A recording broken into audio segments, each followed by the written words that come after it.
Batismo.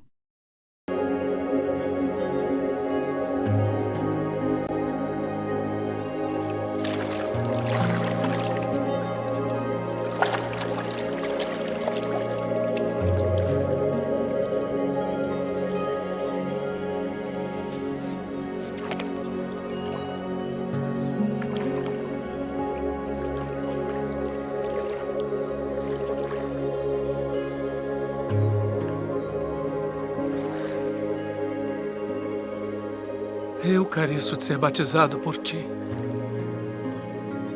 E vens tu a mim. Deixe por agora. Porque assim nos convém cumprir toda a justiça.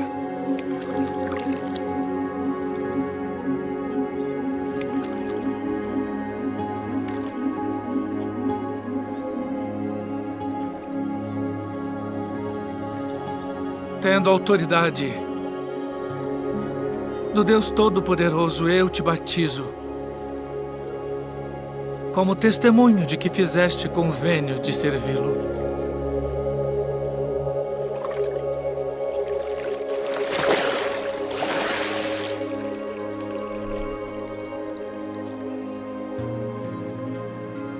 Este é o meu filho amado, em quem me comprazo.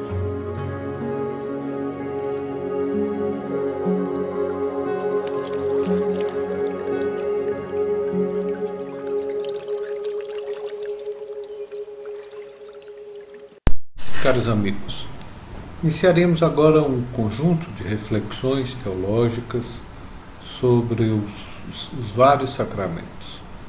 O sacramento do batismo, que é o primeiro de iniciação cristã, né? E essas reflexões teológicas vão lhe serem úteis na pastoral do batismo, na aplicação da pastoral. Agora vou começar a falar mais espontaneamente, porque será fruto, tudo aquilo que eu vou colocando serão frutos de experiências pastorais, nos meus 25 anos de padre. Então, pois bem, como nós havíamos entendido antes, o batismo é o primeiro sacramento, o sacramento de iniciação cristã. E para que aconteça, para que seja eficiente o sacramento, ele precisa ter os 4 elementos básicos, como foi refletido anteriormente: matéria, fórmula, intenção e ministro.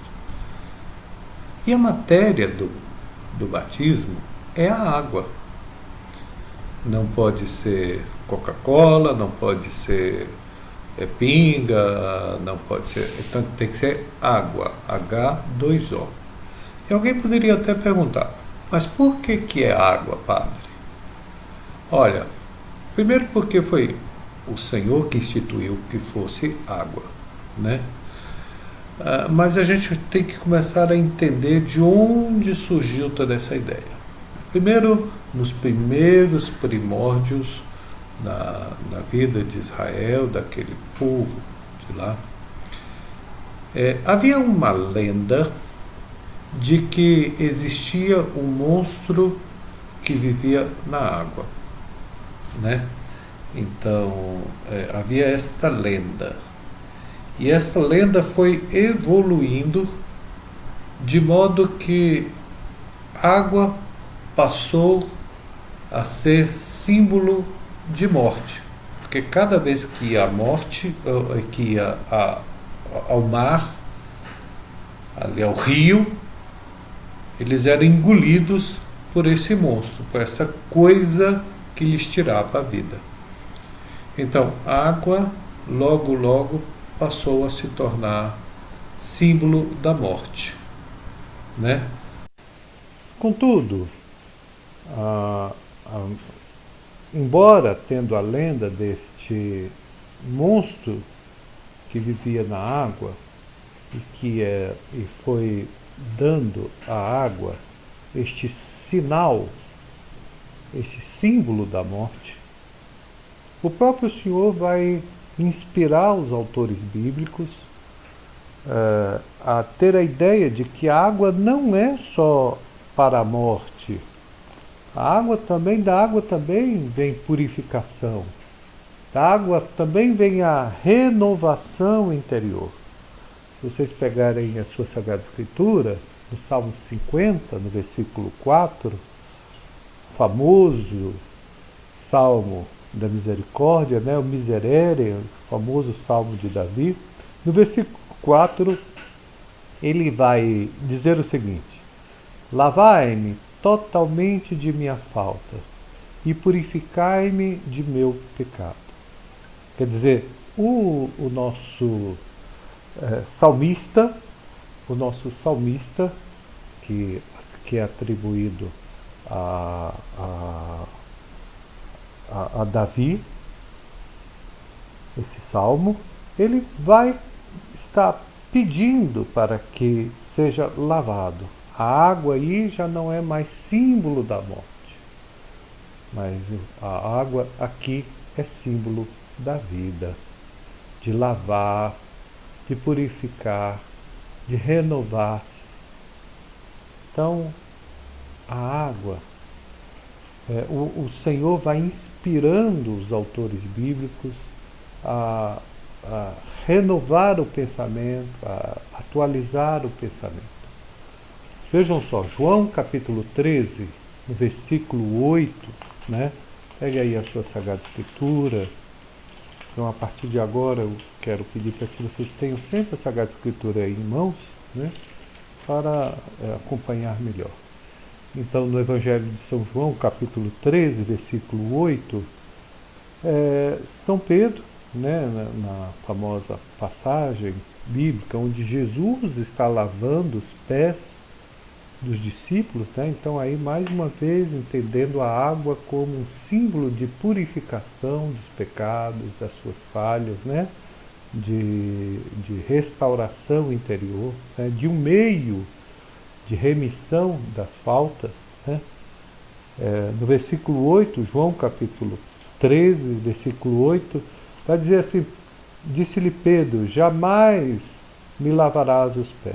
E o Senhor vai responder, se eu não os lavar, não terás parte comigo.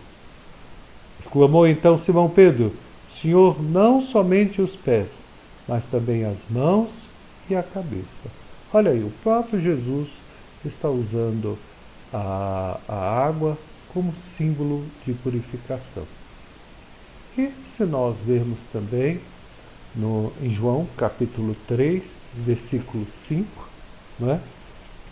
João, o próprio Evangelho de São João, capítulo 3, versículo 5, Jesus vai responder ao Nicodemos, né? Em verdade te digo, quem não renascer da água e do Espírito não poderá entrar no reino de Deus. Então a água torna-se não mais símbolo da morte, mas símbolo da vida, porque a própria vida, que é Jesus Cristo, utiliza a água para se purificar, para purificar os seus discípulos. Então, ainda pegando Gálatas, a carta de São Paulo aos Gálatas, pegando aí também, tá? Essa carta logo depois dos Coríntios, tá? Gálatas, capítulo 3, versículo 27. Então, São Paulo vai dizer: todos vós que fostes batizados, quer dizer, mergulhados em Cristo, vos revestistes de Cristo. Olha que coisa bacana. Então a água, a partir de Jesus Cristo, é símbolo da vida. Então, o batismo é este sinal eficaz que nos insere na igreja. Ele foi instituído pelo Cristo e administrado pela igreja, por seus discípulos. Então, como havia dito antes, então a matéria é a água. E tem uma fórmula ou uma forma. Eu te batizo em nome do Pai, e do Filho, e do Espírito Santo. E quem inventou essa fórmula foi o próprio Jesus. O próprio Jesus inventou, criou essa fórmula, e dentre tantas passagens bíblicas, tem essa que vocês podem ver. Mateus capítulo 28, versículo 19 a 20. O Senhor dá ordem, ide.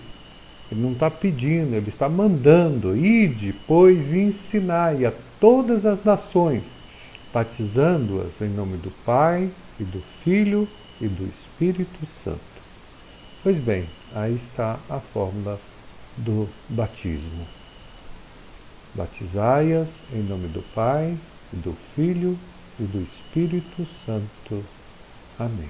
Então, a água é a matéria. A fórmula é essa. Eu te batizo em nome do Pai, e do Filho, e do Espírito Santo. Amém. Então, falamos sobre a matéria, a fórmula, e agora sobre a intenção. A intenção é o desejo de quem está aplicando esse sinal visível da ação eficaz de Deus. É esse desejo, essa intenção de fazer daquele Filho de Deus um filho da Igreja, para que ele se torne um filho místico da Igreja, que faça parte do corpo místico de Cristo, que ele tenha essa intenção. Pode ser o diácono, o padre, muitos lugares se utilizam religiosos e até em caso de extrema necessidade, e existem inúmeros casos, a própria enfermeira ou médico ali na hora que a criança nasce, ele pode aplicar o sacramento do batismo em perigo iminente de morte daquela criança. Joga um pinguinho de água e diz: eu te batizo em nome do Pai, do Filho e do Espírito Santo. E a criança, se ficar boa, né, restaurando a vida física, então vai até a igreja e confirma esse batizado, né? Pois bem, então, matéria, fórmula, intenção e ministro. E aí eu já até disse nesse terceiro item, o ministro, quem é o ministro do batismo? Qualquer pessoa que tenha a intenção de fazer daquele Filho de Deus um filho da Igreja.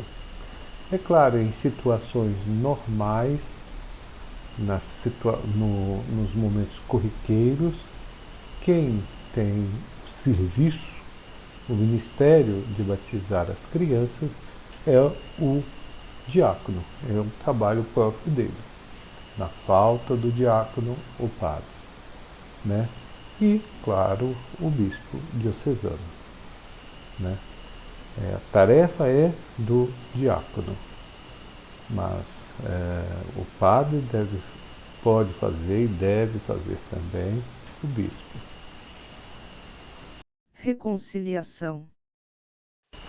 Então, meus irmãos, vamos refletir um pouquinho sobre o sacramento da reconciliação. A matéria é o pecado, né? E pecado não é problema. Pecado é pecado. É tudo aquilo que a gente faz que prejudica a mim e ao próximo. Isto é pecado. Tudo aquilo que eu faço que prejudica a mim, que tem consequência social. Então, aí está a matéria do pecado, né? O sacramento da confissão ou da reconciliação não é para contar problema. A gente conta problema no momento da orientação, né, espiritual, do aconselhamento espiritual. Ali a gente conta problema. mas no sacramento da reconciliação a gente fala dos pecados. E é objetivo, né? Vamos pegar aí, vamos refletir um pouquinho sobre a matéria da reconciliação, que é o pecado. Pega a sua Sagrada Escritura, em 2 Coríntios, capítulo 2, versículo 5, 2 Coríntios, capítulo 2, versículo 5, pega aí agora, sua Sagrada Escritura, no capítulo 5, no versículo 20, vai dizer o seguinte: portanto, desempenhamos o encargo de embaixadores em nome de Cristo, e é Deus mesmo que exorta por nosso intermédio. Em nome de Cristo vos rogamos, reconciliai-vos com Deus. Aquele que não conheceu o pecado, Deus o fez pecado por nós, para que nele nós nos tornássemos justiça de Deus. Então, a matéria do sacramento da reconciliação é o pecado. Nós vamos ter a fórmula. A fórmula é essa: eu te absolvo de todos os teus pecados, em nome do Pai, do Filho e do Espírito Santo. Por quê? Porque quem perdoa não é o Padre, quem perdoa é o próprio Deus. Então, meus queridos, pastoralmente, é preciso que a gente tenha este cuidado para não confundir uma coisa a outra. As pessoas nos procuram, Padre, eu quero me confessar, porque quer contar problema, né? Não. Ali é o momento da pessoa desabafar, colocar para fora a sua falha, e por vezes a sua falha ela não pode ser explanada publicamente, né? E ali, com aquela pessoa de confiança, pastor das almas, que vai escutar aquela falha, e o padre, o sacerdote, e tem que ser sacerdote. Reconciliação. Prática pastoral na ICAB. Então, caros amigos, para haver o sacramento da reconciliação, nós precisamos da matéria, que é o pecado, precisa-se da fórmula, que é aquela oração que o padre faz de absolvição: eu te absolvo de todos os teus pecados, em nome do Pai, do Filho e do Espírito Santo. E é preciso que o penitente esteja arrependido, que ele tenha a intenção de se corrigir e reparar as faltas que cometeu. E o próprio ministro absolve. Então, e nesse tempo de padre, você sabe que eu fui sacerdote da Igreja Romana por muitos anos, e eu tive a oportunidade de trabalhar em Roma, aqui no Brasil, também em Roma. Tive a oportunidade de trabalhar nos diversos santuários da Itália, os mais famosos. Tive a oportunidade de atuar nos santuários em Israel. Passei 4 meses em Fátima. Atuei aí pelo menos umas 2 semanas em Aparecida. E a prática do sacramento da penitência, você sentar ali no confessionário e ouvir o pecado das pessoas, eu fazia com satisfação, porque ali eu me sentia feliz em estar fazendo o papel do Cristo, agindo in persona Christi. Mas algo me incomodava na questão pastoral, eu vou contar um caso para vocês. Aconteceu um tempo, eu recentemente havia chegado na Itália, né? Já perto do Natal, então eles têm o hábito de enviar os novos sacerdotes para os grandes santuários. E eu fui enviado para Sicília, perto do Natal. Vocês sabem que na Itália, na Sicília, sobretudo os mais velhos, eles falam mais o siciliano do que o italiano, né? Sobretudo as pessoas mais antigas. Vejam só que situação. Eu fui atender as confissões, né? E o que o pessoal fazia? Os mais velhos chegavam e confessavam-se no dialeto siciliano, né? E eu pedi, italiano, por favor. Aí eles diziam, olha, não sei bem italiano. Agora, vejam só, que situação. Eu estava ali ouvindo o pecado do pessoal, né? E este pecado, eles contavam em siciliano, e aí o que eu fazia? Eu fazia só da absolvição. No fundo, eles se aproveitavam da situação, porque tinham vergonha do seu pecado. E vocês sabem que a Sicília é a nata da máfia italiana, né? Ali está o núcleo da máfia italiana. E ali assassinato, roubos, essas coisas, ali está entranhado, né? E o que eu fazia? Eu dava absolvição às pessoas. Aquilo ali me incomodava. É como se as pessoas fossem confessar porque tinham o hábito, né? E ali, como chama? O padre já não me conhece, e eu posso falar na minha língua, e Deus é que vai me perdoar. E o padre como se fosse um conivente com aquela falta, com aquela... fingindo que está confessando na verdade, né? Claro que haviam pessoas de reto coração, mas dá. E outra coisa também é interessante, olha, quase que 100% dos italianos, a primeira coisa que vão confessar é eu bestemiei, quer dizer, eu blasfemei. Então, é como se o padre fosse conivente. As pessoas vêm confessar o mesmo pecado e o padre está ali conivente com aquilo ali. Não há de fato um arrependimento, já que Deus vai me perdoar mesmo. Então o padre tem só que dar absolvição. E isso é sério, né? Isso é sério, né? A falta de arrependimento, o despreparo, quer dizer, o padre dá absolvição, mas será que ocorreu de fato a absolvição? Outro fato também que aconteceu muito interessante também, uma das vezes que eu estava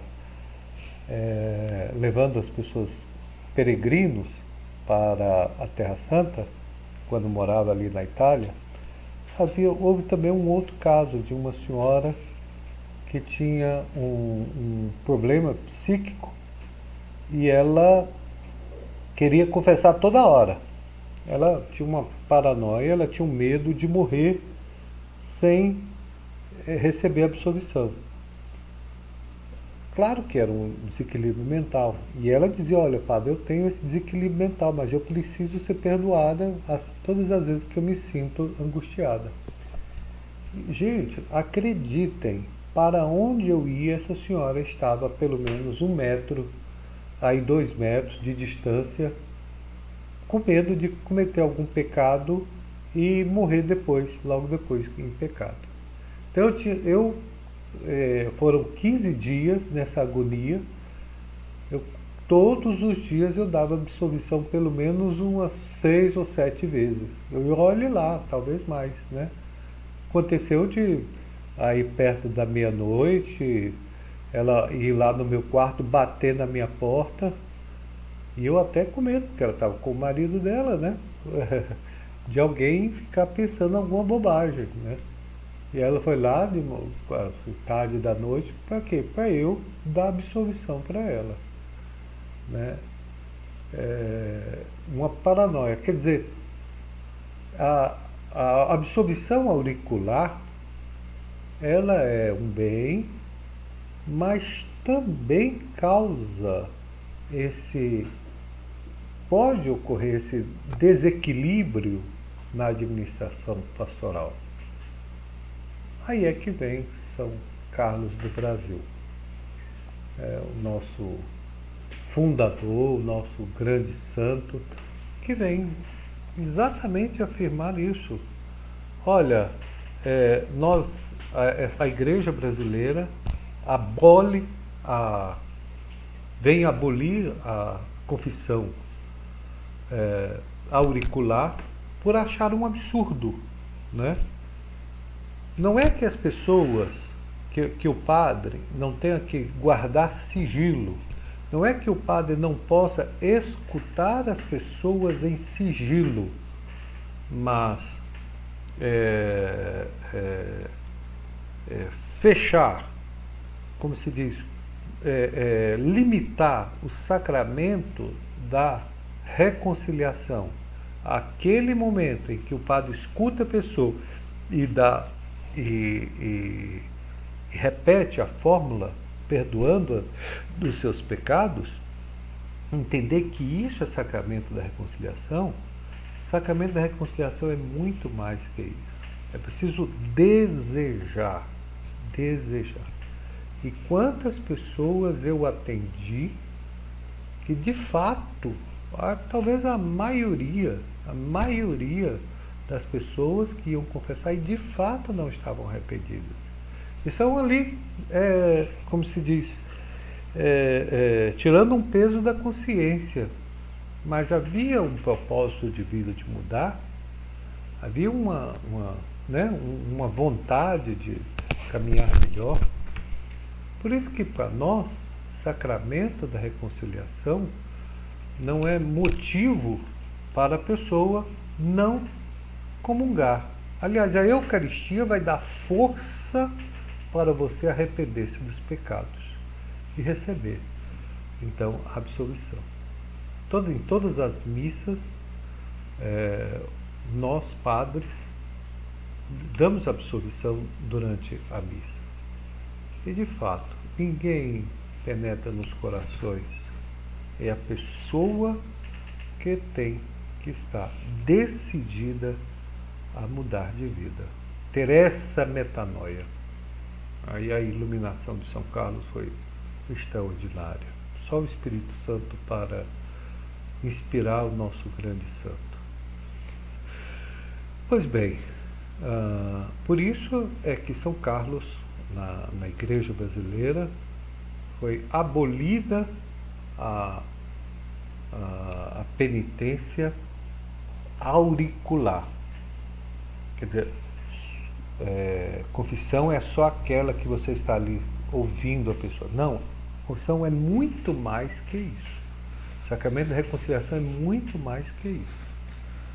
É um desejo das pessoas de mudar de vida, e a partir dessa metanoia existe a absolvição dada pelo padre, a intenção do penitente de arrepender-se do pecado, mudar de vida e reparar aquele dano. Exercícios.